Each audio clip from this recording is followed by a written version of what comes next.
Oh, yan. Marcos, ikaw palang mastermind ng corruption ng Pilipinas.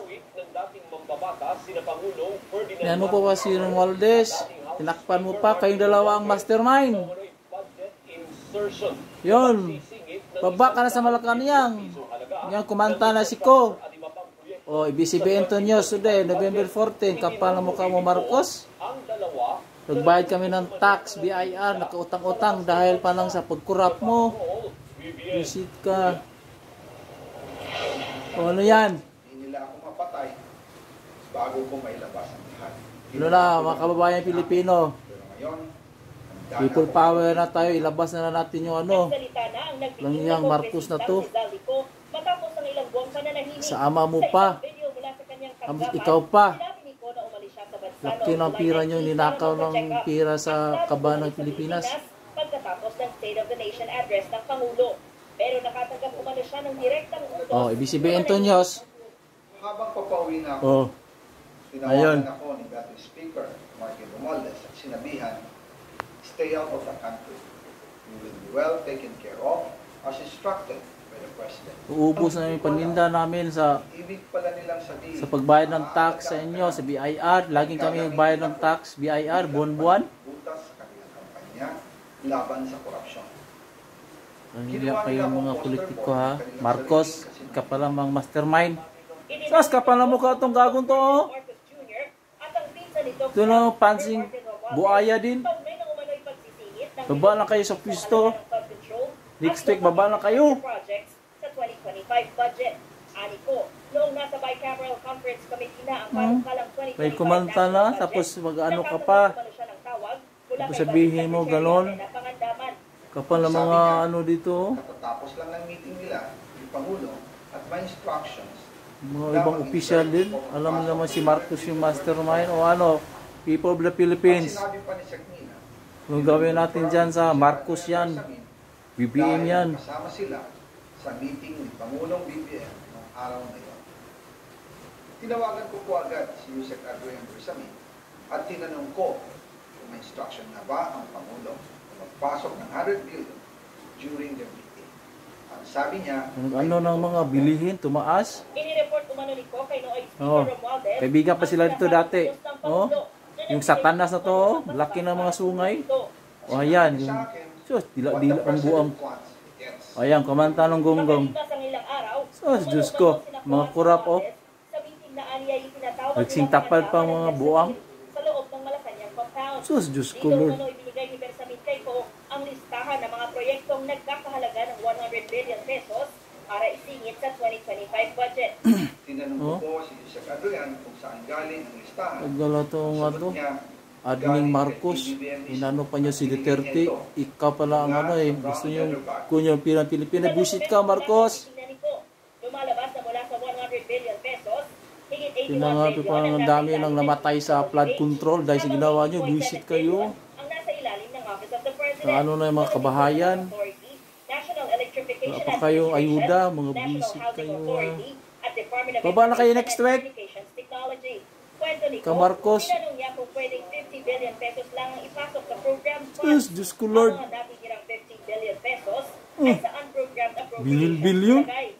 in practice, hindi Tapos si pwede Sara, milyon-milyon lang, tapos may ano pa, kaysa edukasyon. ebidensya, Pagkatapos ng isang araw, sa mga resibo, kayo.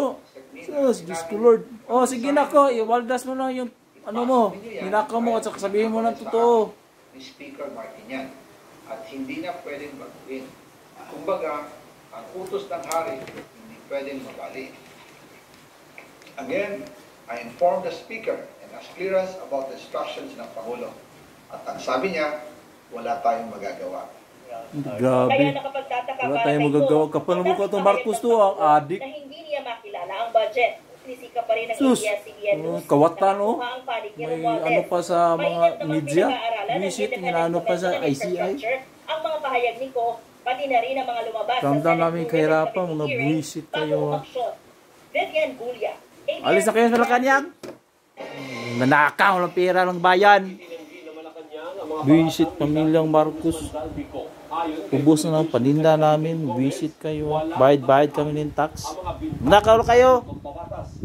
Funding Communications Undersecretary Claire Castro, ipinapasa Diyos, Castro pa. bintang sa iba Diyos. sa halip na sagutin ang mga parang Diyos, naong pa ni mo Castro, visit ka rin. Castro na dapat nang bumalik sa bansa ko Sampalo mong buhanga ang mo. mga akusasyon laban sa kanya. Laban-laban ka pa.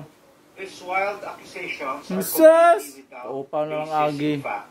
All the charges leveled against the president are pure hearsay. Uy, Rep. alis na kayo next Saldico week should dyan. come back to the Sa Malacanang, kapal and ng mga sign mukha. everything he said under oath with the proper judicial authority. Sus. Dahil lumiliit na ang mundo ni Zaldico, Yeah, kailangan Bishop. niyang umiwas at iiwas ang sarili. Diyos, at Diyos ko. maghirap Utol sa kang kahit buwang walang ka. katibayan. Bakit niya pasisimulan ang malalimang pag-iimbestiga?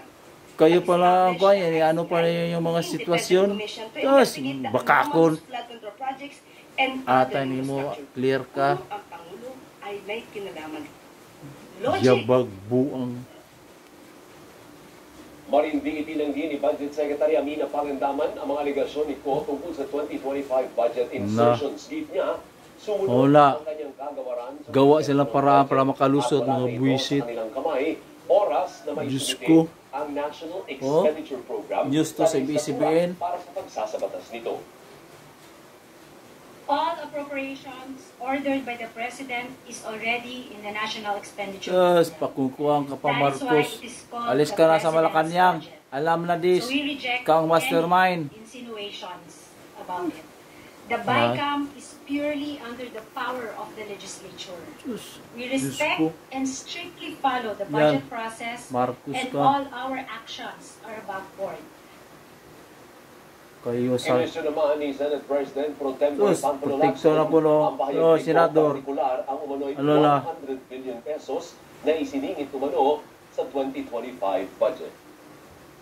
Laban pa ka mo, laban pa mo ni Marcos. Why would he insert 100 billion sa BICAM? Samantalang sa NEP, kaya niyang gawin yun eh. Second, Oh. bakit niya binito? Bakit niya in-FLR? Oh.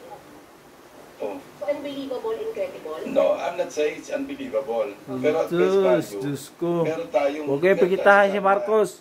Yung Mga sabihin kurap, natin mga common sense, buwisit. only because alam ko yung budget Diyos. budgeting process. Diyos, Diyos ko. Prasis ka dyan. Dinagdagan ni dating Department of Public Works and Highways Undersecretary Roberto Bernardo ang mga pangalang idinawit niya sa investigasyon ng Yan, Senate yan. Urban Committee sa flood control scandal. Wala naman sa pagdinig ang mga dati at kasalukuyang kongresista na una